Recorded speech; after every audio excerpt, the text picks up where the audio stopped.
πρόγραμμα είναι κατάλληλο για άνω των 8 ετών.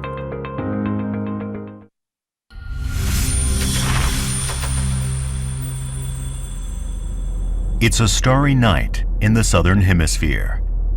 Two nebulous white patches are visible amongst the stars. The large and small Magellanic Clouds. Nebulous bodies in the heavens, they have intrigued humankind for centuries. They acquired their name after Ferdinand Magellan's expedition circumnavigated the globe in the 16th century, and his crew used these cloud-like objects as aids to navigation. During the Age of Discovery, sailors relied on celestial bodies to reckon their own locations. The two heavenly clouds that attracted the attention of Magellan and his crew have fascinated people ever since. Recently, thanks to observations in the southern hemisphere using the most advanced telescopes, research on the Magellanic Clouds has taken a giant leap forward. Conventional notions about these familiar, nearby space objects are being shattered by a succession of new discoveries. Because of their age and their characteristics, especially the presence of gas, they are clusters that we do not find in our own Milky Way. The fact that we found a single star as much as 200 or 300 times the mass of the Sun, we really couldn't believe it was such an extreme object. The Hubble Space Telescope has provided the best look yet at the entire Magellanic System.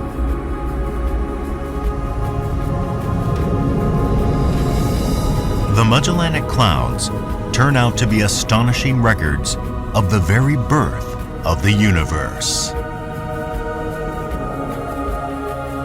They provide a unique opportunity for studying what happens close to us in the universe, and that actually tells us a lot of things about how the universe formed and how galaxies formed.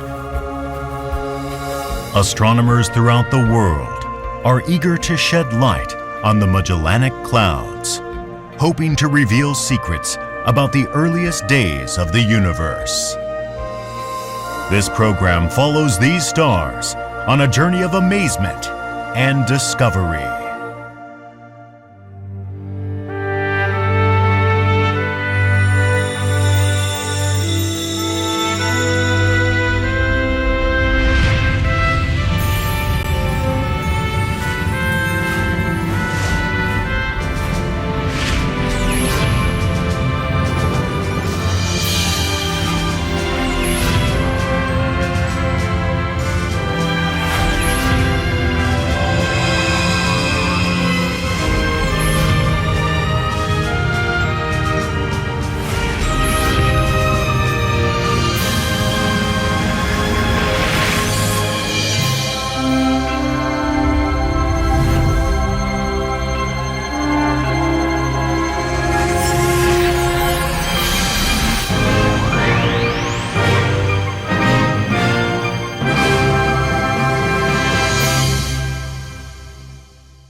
What is the true character of the Magellanic Clouds? This has been a huge mystery since the Age of Discovery.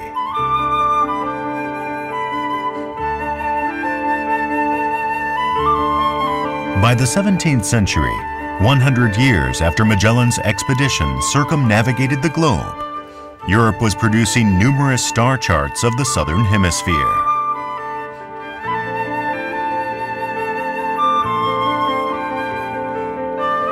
The constellations were pictured as various creatures: a flying fish, a chameleon, a resplendent peacock, a big-billed toucan. The constellations all had exotic names. And then there was Nubecula Major, Latin for large cloud, meaning the Large Magellanic Cloud. That was paired with Nubecula Minor, or small cloud, the Small Magellanic Cloud. Since they moved together with the stars, they were clearly no earthly clouds. They were heavenly bodies. But exactly what they were remained a mystery.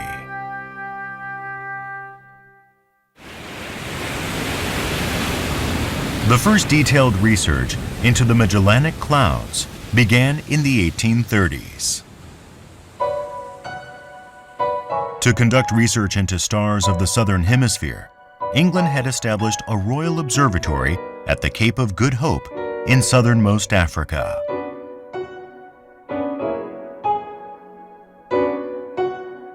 Astronomer John Herschel worked there for over 4 years. He pioneered the study of celestial objects in the southern hemisphere.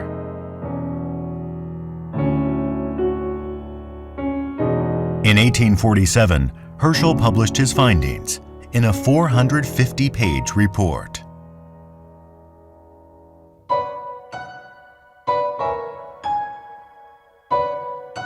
This is the catalogue of objects Herschel found in the Magellanic Clouds. Some 1,000 items are listed. There are numerous records of nebulae and star clusters, similar to those visible within the Milky Way galaxy. Herschel clearly thought of the Magellanic Clouds as constituting a galaxy.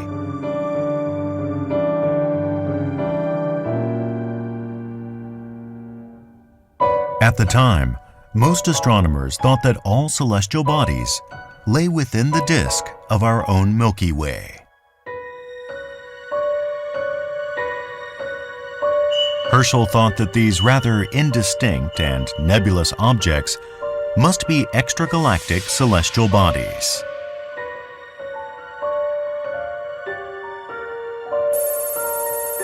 To prove that, however, one would have to calculate the distance to the Magellanic Clouds.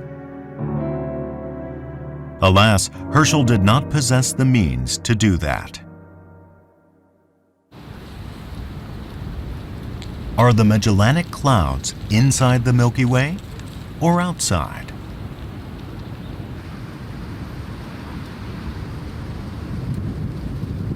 An epoch-making discovery at Harvard University finally solved the riddle.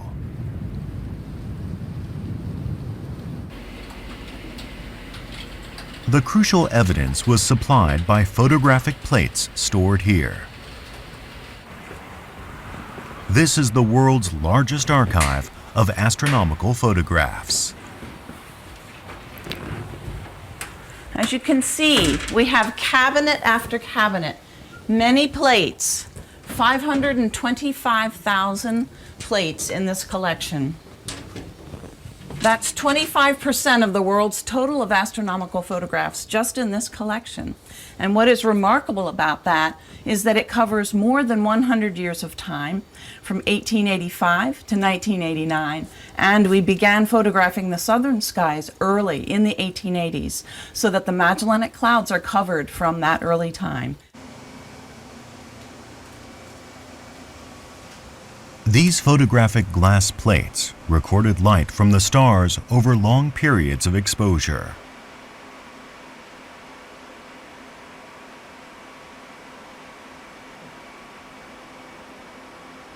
They enabled astronomers to capture not only what Herschel could see directly, but even far dimmer stars in the nebulae.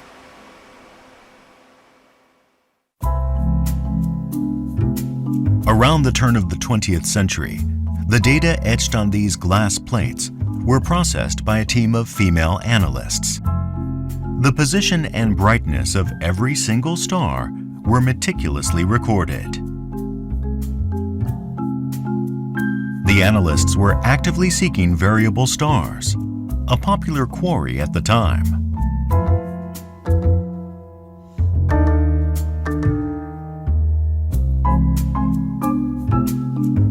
Variable stars are stars whose brightness fluctuates. Of particular interest were those whose brightness fluctuated in regular periods.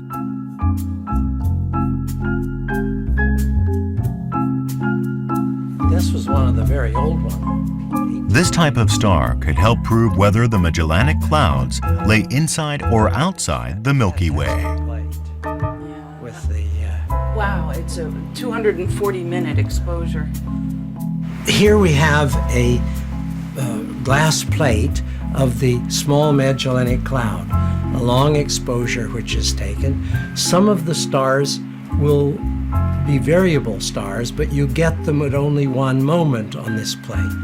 So this is a negative plate, and we also can then make from one of these plates a positive plate. And this one can then be used as a master. When you put them on top of each other, Superimposing an image of a given area on top of another taken at a different time reveals any change. If the star's brightness is constant, it should be a perfect match. What happens when the brightness changes?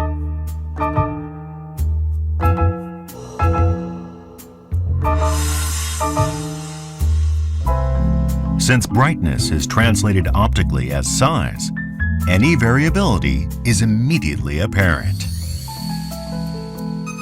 This comparative method, done plate by plate, is a way of detecting which stars are variable. One of Harvard's female star analysts was Henrietta Leavitt, an astronomer later recognized for her analyses of variable stars.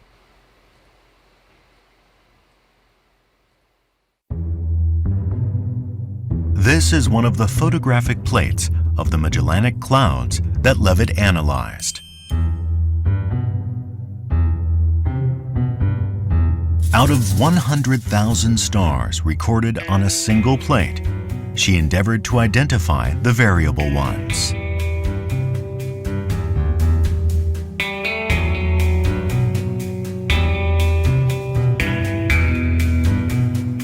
Harvard still has her handwritten logbook.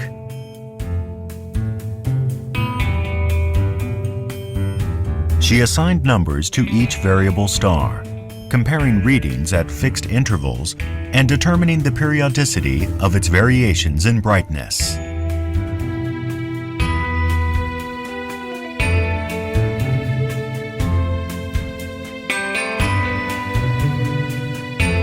To prevent any mistaken attributions among the countless stars in the sky, she drew detailed star charts.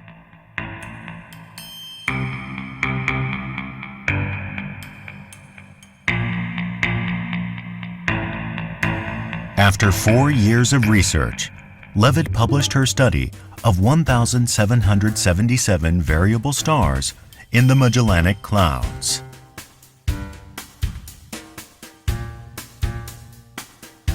In the course of compiling these data, she made a vital discovery.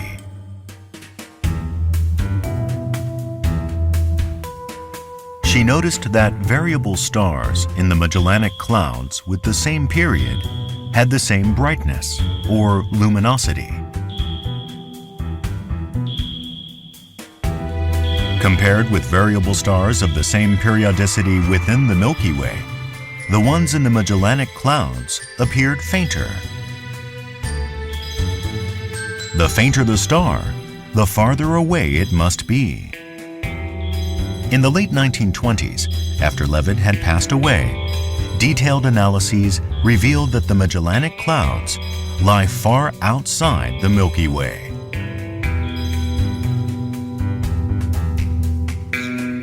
Precise observations determined that the Magellanic Clouds are 200,000 light-years away.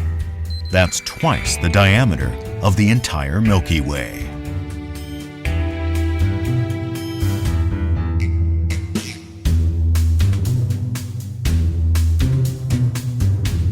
the Magellanic Clouds were definitely other galaxies lying outside the Milky Way.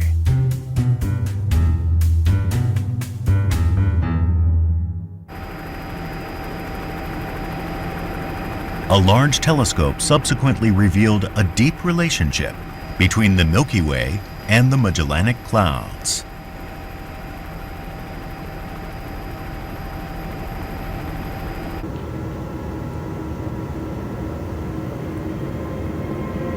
This is the 2.5-meter Hooker telescope at Mount Wilson.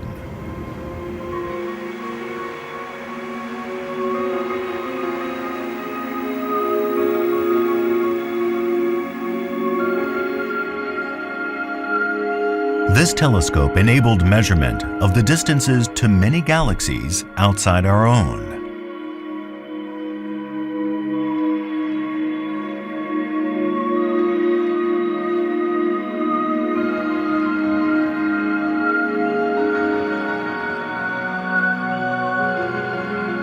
It revealed features of the Magellanic Clouds that differentiated them definitively from other galaxies. Galaxies are very close. This would be a scale model of our Milky Way and M31. The Magellanic Clouds would then be very, very close and small, too small to be seen on this scale. This is the galactic distribution, as currently understood. The two Magellanic Clouds lie approximately 200,000 light-years away from our own Milky Way. The larger one is approximately 1/10 the size of our galaxy. The nearest spiral galaxy to our own Milky Way is the Andromeda Galaxy, some 2.3 million light-years away. That's 10 times farther away than the Magellanic Clouds. So the Magellanic Clouds are two small galaxies very near our own.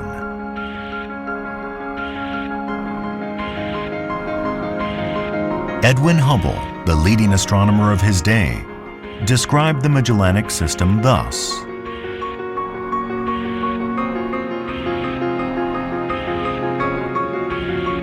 The cloud is an independent stellar system and a close neighbor, actually a satellite, of the galactic system.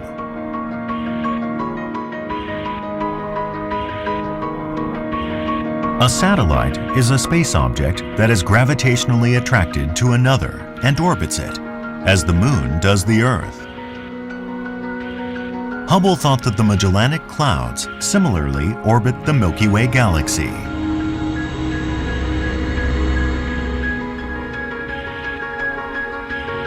This concept of a satellite galaxy eventually became the standard view among astronomers.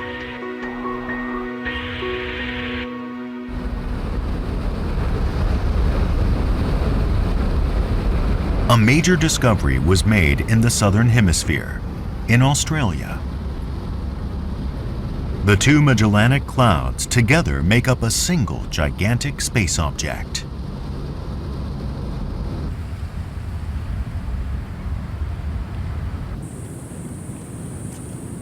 The discoverer was an Australian astronomer named Don Mathewson.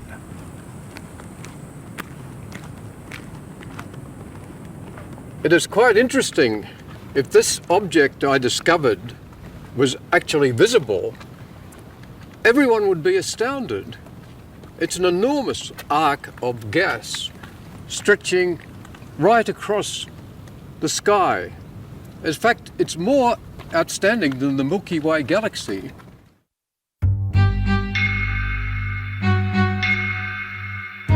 Mathewson's starting point was a research paper written by astronomers at Bell Laboratories in the United States.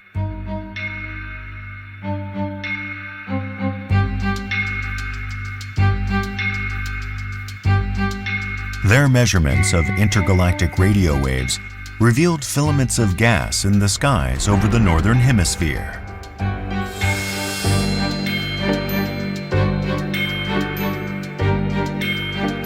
Well, it's a strange story, really. In fact, to me fascinating. I was sitting in the library. It was a rainy Sunday afternoon and it was quite late, and I was just turning the pages of an astrophysical journal, and this is actually the paper. And just by chance I thought, because I'd worked in the Magellanic Clouds for a long time, and I thought, gee, that's in a funny, interesting direction. So I got there was an old sheet of polar graph paper lying on the table, and I just I plotted their filament of gas, this sausage of gas, and I thought, well, let's extend that sausage a little bit, let's blow it up a little bit. So I drew a line on this polar graph paper, and I thought, gee, it passes through the large and small Magellanic Cloud. The line Matthewson extended into the southern hemisphere from the mystery gas mentioned in the article went right between the Magellanic Clouds.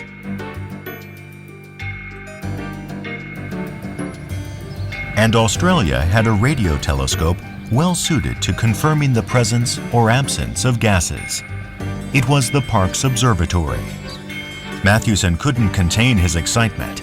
He telephoned the observatory right away. So I phoned him up and I said, look, I've got a really hot idea here, and I would really like time on the 210-foot radio telescope at Parkes. And he laughed, because you can't get time on a big science instrument like that just by phoning up and saying you want time. You've got to go through months of written submissions and committee meetings, and so he laughed.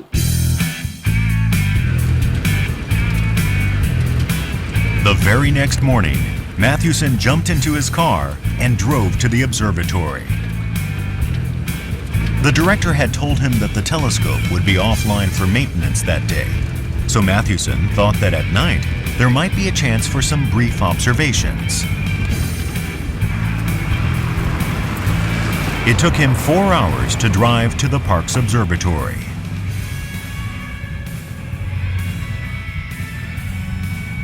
At the time, this giant 64-meter diameter parabolic antenna made Parkes the largest radio telescope in the southern hemisphere.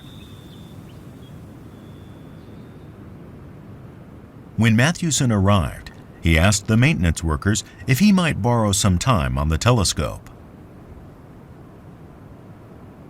So all the memories come flooding back, because it was the most emotionally charged episode in my life, really.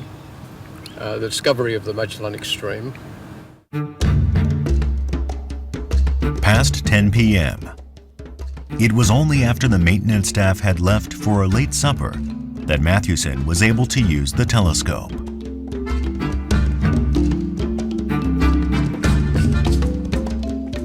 And anyway, I then observed, of course, I had it all plotted out, what I thought would happen. But of course in science things never happen the way you want it to.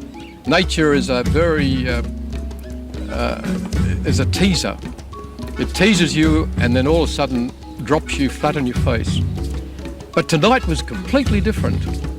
For the rest of the 3 or 4 hours that it took, every position that I looked at with the telescope came out to be the right velocity and the right intensity. When the telescope was pointed along the extrapolated path of the gas stream first noticed in the northern hemisphere, further traces of gas were found along the way. The gas trail seemed to be headed for the Magellanic Clouds.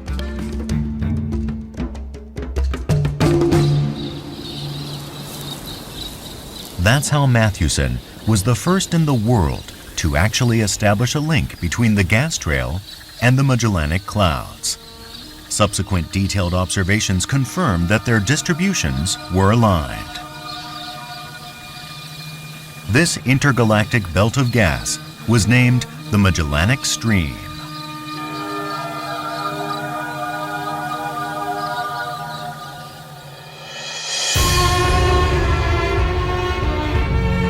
The Magellanic Stream is an extension of the same nebulae spotted by Ferdinand Magellan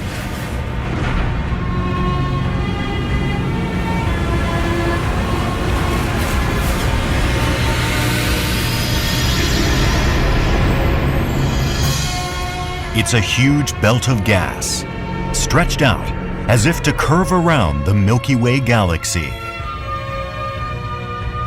It's 1 million light years in length. That's 10 times the diameter of the Milky Way.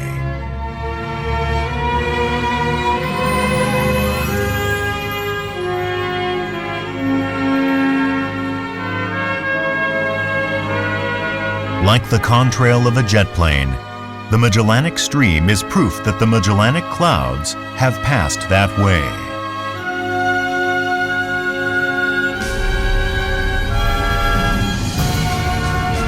The gas is distributed as if it were encircling the Milky Way. So astronomers believe that the Magellanic Clouds are spewing out gas as they orbit our galaxy.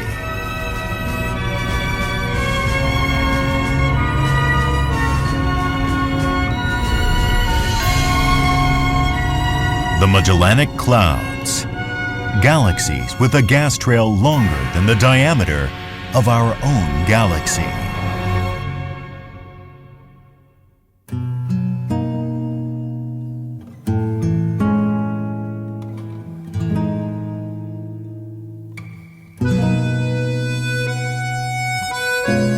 To people of the Northern Hemisphere, the night sky of the Southern Hemisphere presents a strange spectacle. There's the constellation Orion.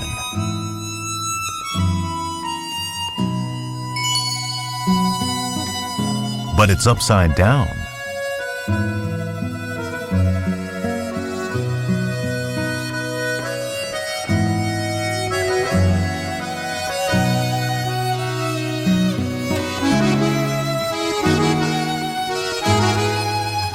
And the Milky Way looks huge.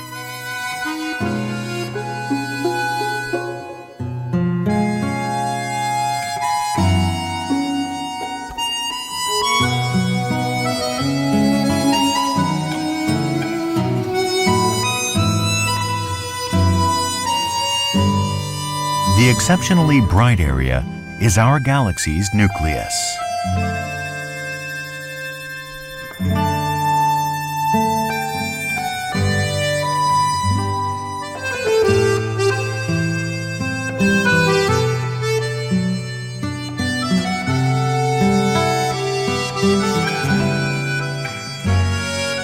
In the Southern Hemisphere, the mysteries of the universe seem all the closer.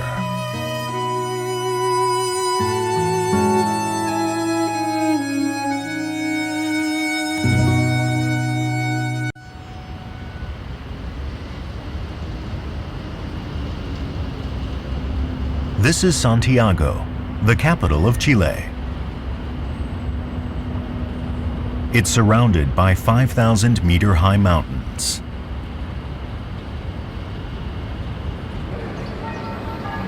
Still bearing traces of its Spanish colonial past, Santiago is today at the forefront of astronomical research.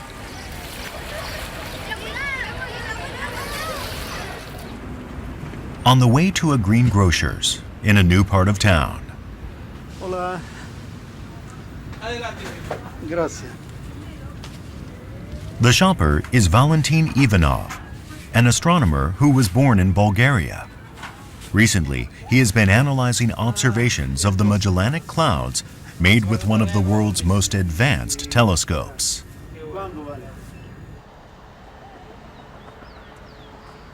He is affiliated with the European Southern Observatory, known as ESO.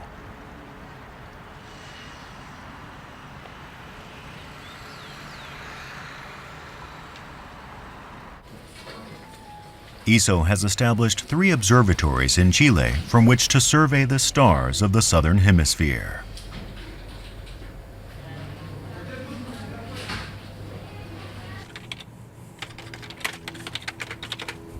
With his telescopic observations, Ivanov has been creating the most detailed picture yet of the Magellanic Clouds.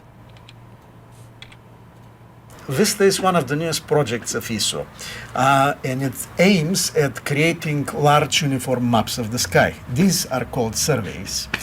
One of the most important surveys that this telescope is producing now is the survey of the Magellanic Clouds, these green squares over here.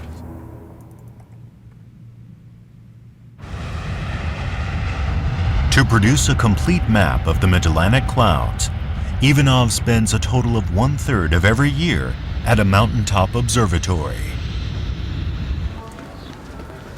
He has already taken over 100 of these trips.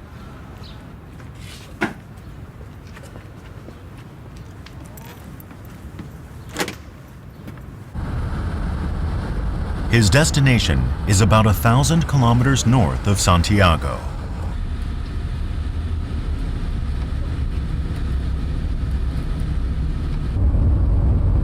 It's in an arid zone that sees less than 10 millimeters of precipitation annually.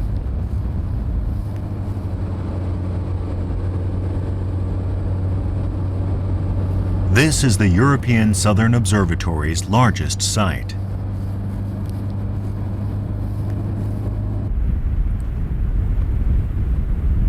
Seven telescopes are located on the mountaintop here, at an elevation of some 2,600 meters. This is the one Ivanov uses. It's a 4-meter aperture telescope called Vista. Installation was completed toward the end of 2009. Its technology is cutting edge.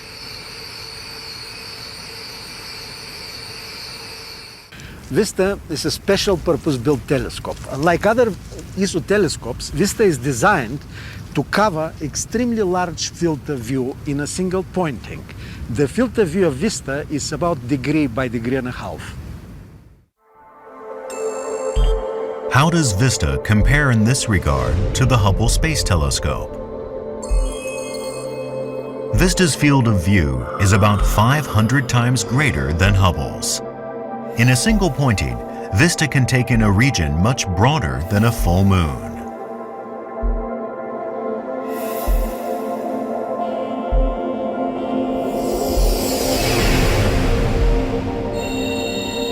Ivanov and his Vista team are attempting an exhaustive survey of the entire region containing both the small and large Magellanic Clouds and the bridge linking them.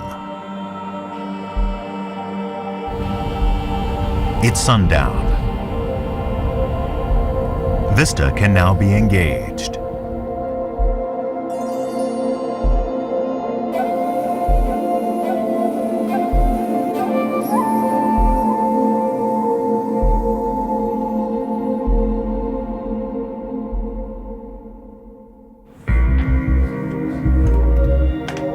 In the control room, Ivanov will conduct observations all night long.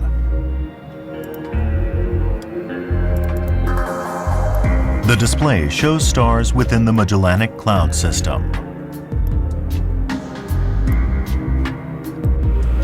The Vista Magellanic Cloud Survey already completed a number of tiles, and the data are publicly available. This data contain a lot of interesting objects, like this giant H2 region called Tarantula. The Tarantula Nebula is an expanse of gas located within the Large Magellanic Cloud. It's 1,000 light-years across.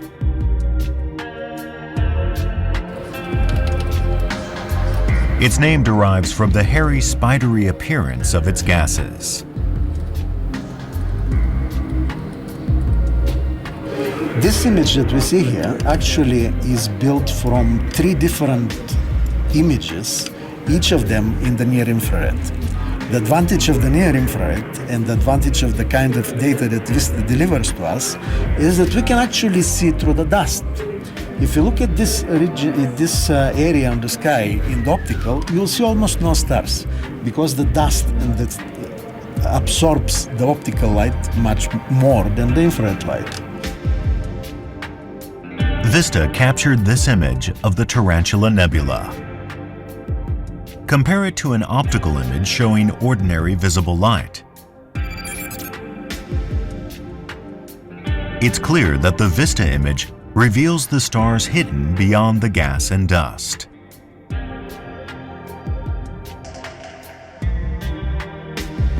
The Large Magellanic Cloud is said to contain as many as 20 billion stars. VISTA captures them in stunning detail. Innumerable stars, nebulae, star clusters, countless points of light beyond the reach of ordinary optical telescopes, rendered here vividly and distinctly. VISTA is continuing to survey the Magellanic Clouds at a level of detail unmatched by any other telescope.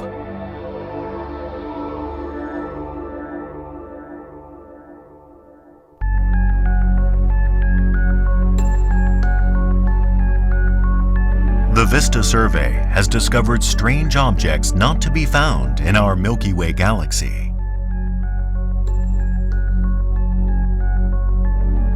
For example, one object often found in the Milky Way is the globular cluster. 1 million stars or more forming a ball shape. The stars are all more than 10 billion years old. That makes these clusters some of the oldest objects in the Milky Way.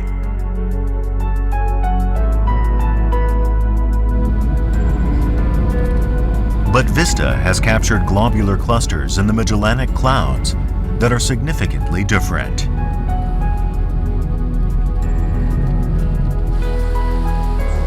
The data are being analyzed in Munich.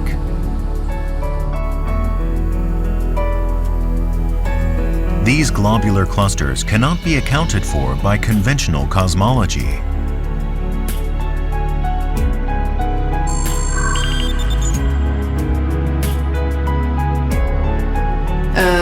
Here we have a typical image in the Magellanic Clouds that shows a large density of stars. We identify, well, we see really by eye a globular cluster, and you see this large density of stars. In the same tile we have an example of two clusters, another two clusters nearby, where one is certainly older than the other one here that is still embedded in gas. So these are examples of globular clusters.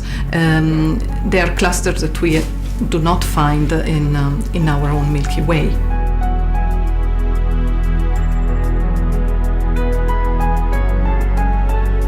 VISTA is discovering one after another of the younger sort of globular cluster in the Magellanic Clouds.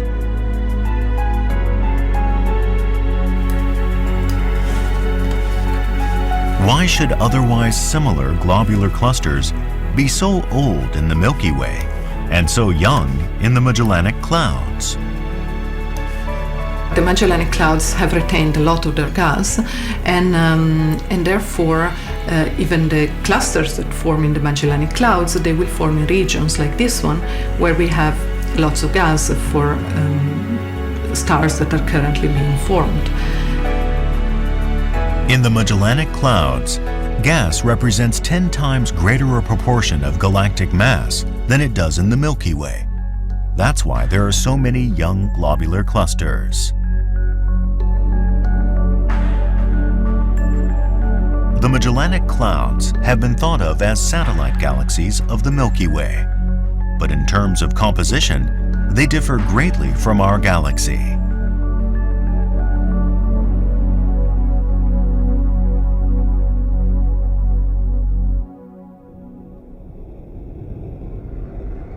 The Hubble Space Telescope has shown us how different in shape as well the Magellanic Clouds are from our own Milky Way galaxy.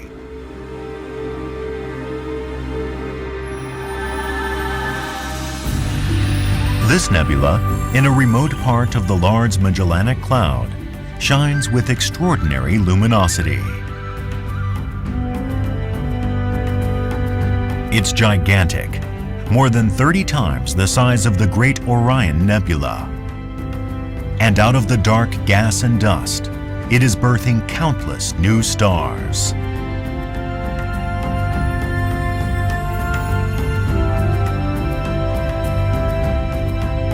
One region in the Large Magellanic Cloud is giving birth to more stars than any other region in the Milky Way. Here is just one portion. Newly born stars illuminate the surrounding gas. It looks like a cocoon.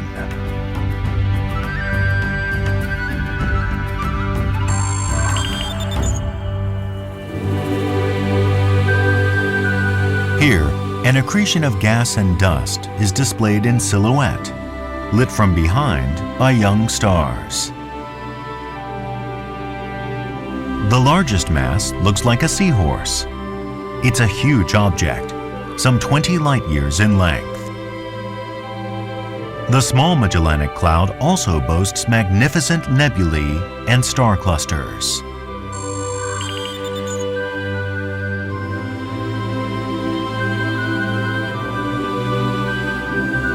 The explosive birth of 100,000 stars. The energy they put out is said to be 60 times that of the Great Orion Nebula.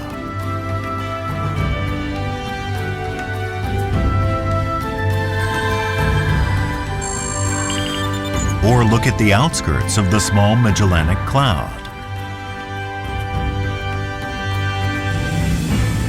Innumerable young stars, born all in a group.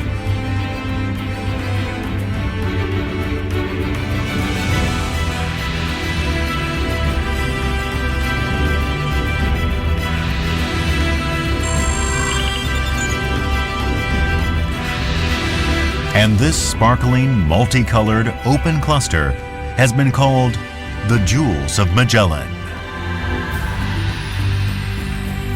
Even today, the Magellanic Clouds are far more prolific than the Milky Way in the production of new stars.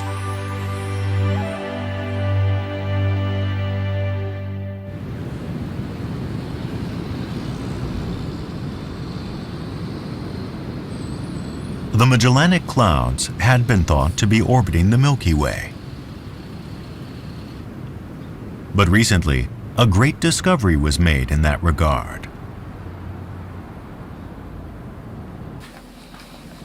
The discovery was made by Roland van der Merel.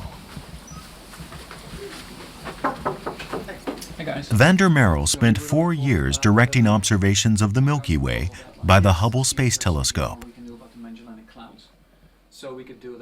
His goal was to determine the mass of our galaxy, and he found a way to use the Magellanic Clouds to do so. We thought that if we could measure exactly how the clouds are moving in the sideways direction, we could learn more about the mass of the Milky Way and about the distribution of the mass in the Milky Way. Van der Merel's group thus observed the Magellanic Clouds directly in order to ascertain the speed of that sideways motion relative to the Milky Way. Interestingly, it's actually not that easy to measure the sideways motion of something, even if you have the accuracy to do it. Because imagine looking at a part of the Magellanic Clouds and everything moves sideways. Then if you take an image and you take an image again a few years later, everything will look the same because everything has just moved. So suppose I have my hand here and I move it. You see it moves because it moves with respect to what's behind me. As a reference point, they chose to use a quasar, celestial bodies that are very far away and so essentially motionless.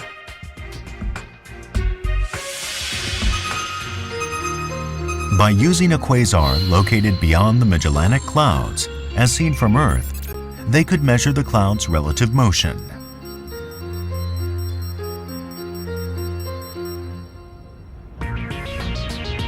They pointed the Hubble Space Telescope in that direction. The anticipated motion of the Magellanic Clouds was minute. It is the equivalent of observing a 1 millimeter movement from 100 kilometers away. That was close to the limit of Hubble's powers of resolution. And then if you try this with a telescope on Earth, you run into several realistic problems with telescopes on Earth. For example, telescopes are subject to gravity.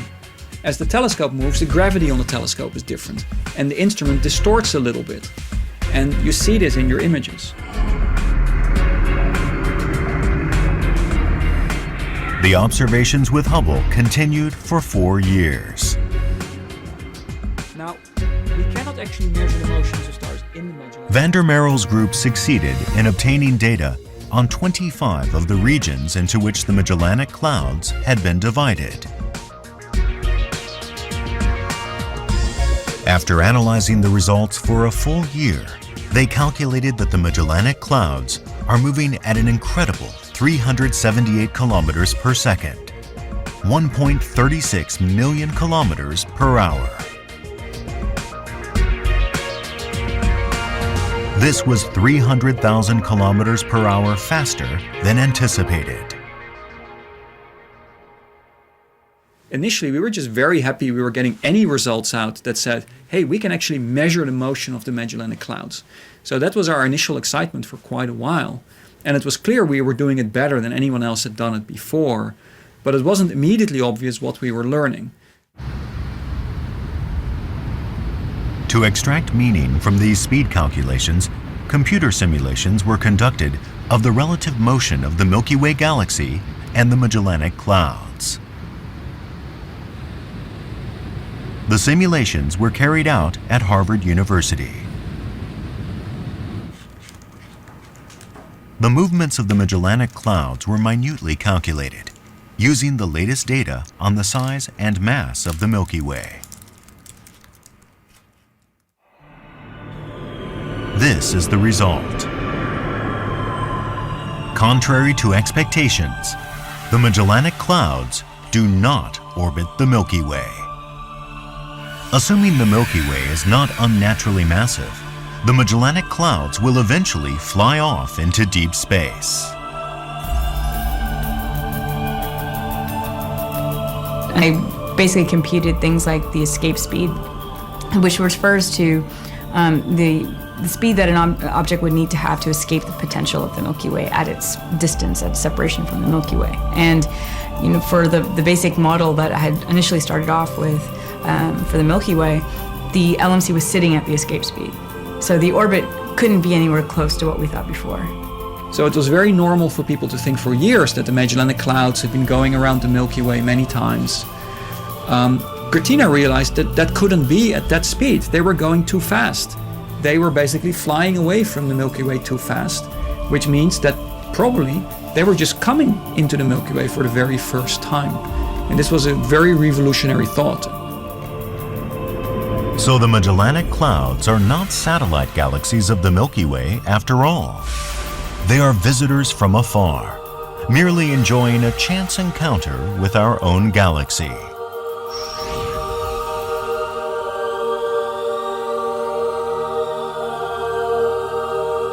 In a few billion years, they are fated to disappear into the furthest reaches of space, never to return.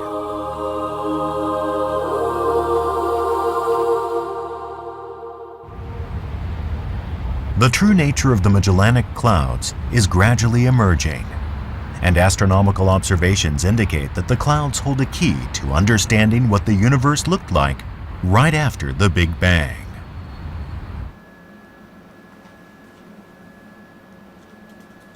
Paul Crowther is one of the scientists fascinated by the Magellanic Clouds.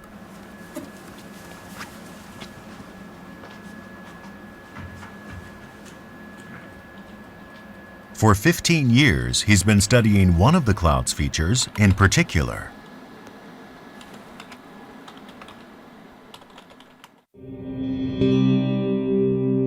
What's attracted his attention is the Tarantula Nebula. At its center, there's a place estimated to shine with the luminosity of 100 million of our suns. R136 is its scientific designation. It was thought to contain a mystery object. Crowther set out to find out what that was.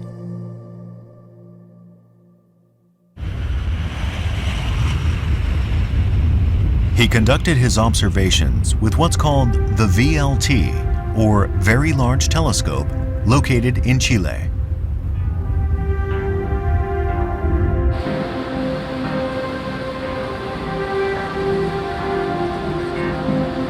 He pointed the VLT and its 8.2-meter diameter mirrors straight at R136 in the middle of the Magellanic Clouds.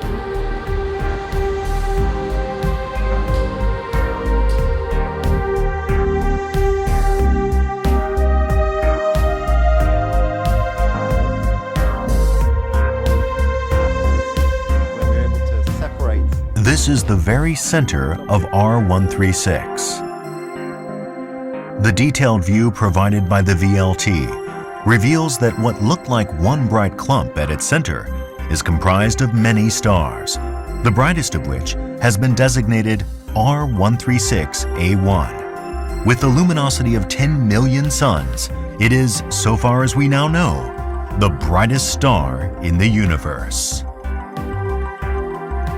Crowther performed a spectral analysis of its light. The spectrum is kind of like the fingerprint of an object. It tells us what it's made of, it tells us how hot the gas is in the star.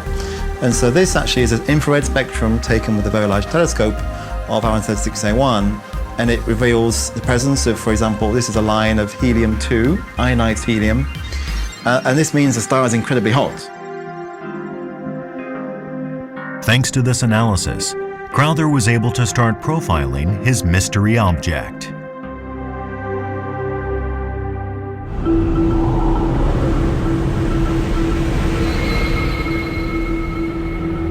This is how Crowther envisions R136A1 in the center of the Tarantula Nebula.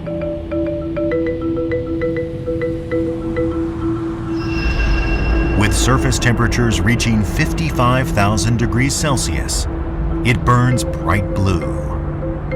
When it was born, it had the mass of 300 of our suns. To date, nothing comparable has been found in the Milky Way. But Crowther says that once upon a time, there were many such giants. In the beginning of the universe, and after the Big Bang, when the first stars formed, they formed out of gas which was purely hydrogen and helium. These have masses of something like 100 solar masses, we think. And so in some respects, certainly in terms of the mass, R136A1 is in some respects typical of a star that was forming at the beginning of the universe. These first-generation stars of the early universe, born right after the Big Bang, were unlike most of the stars we see today.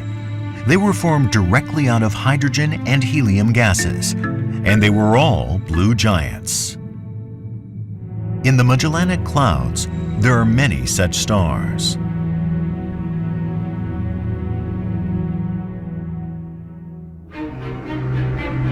The Hubble Space Telescope has captured a number of ancient galaxies that contain these blue giant stars.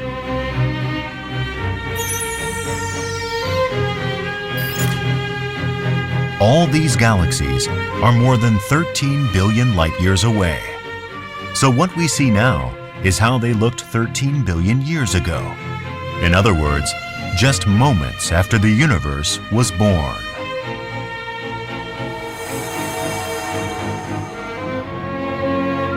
Ancient galaxies, glowing bright blue.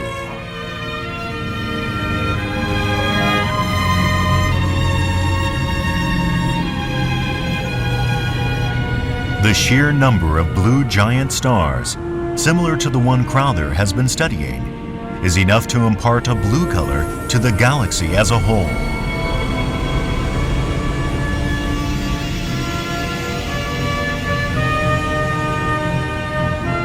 These galaxies, born just after the creation of the universe, are a mere tenth the size of the Milky Way and have irregular shapes. In size and shape, they resemble the Magellanic Clouds.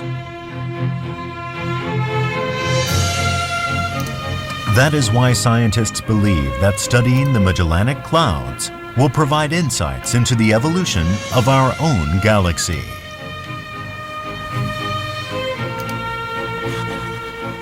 Well, so the interesting thing here is that we've learned a lot about structure formation in the universe over the years. And in particular, what has been learned is that structure forms by smaller units coming together. So if you're a big galaxy like the Milky Way, you really started out as lots of little clumps that fell together over time. One scenario for the growth of the galaxy would go as follows. In the earliest stage of the universe, there were only small, irregular galaxies like the Magellanic Clouds. These small galaxies collided and merged repeatedly. In this way, so the theory goes, over the course of billions of years, larger galaxies like our Milky Way were formed. Van der Merel believes that the Magellanic Clouds are in fact holdovers from the earliest days of the universe. Small galaxies that only now are brushing past our own larger galaxy. In the early universe, soon after the Big Bang, we believe this happened all the time. There were bits and pieces of galaxies falling together to form the first real galaxies that then later grew over time. Nowadays, in our current universe, this is actually a pretty rare occurrence.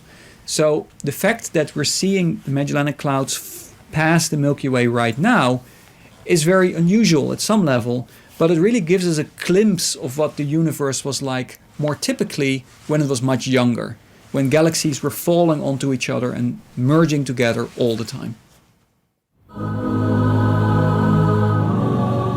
The Magellanic Clouds had been thought of as satellite galaxies.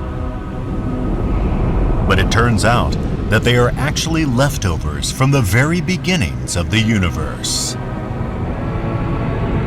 Small galaxies linked together, spewing a plume of gases behind them as they rush past us.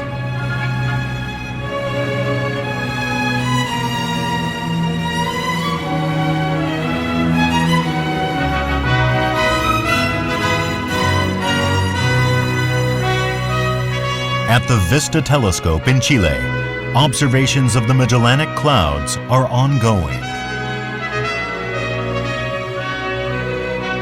The detailed mapping of the Magellanic Clouds, based on the Vista surveys, is expected to be completed in 2017.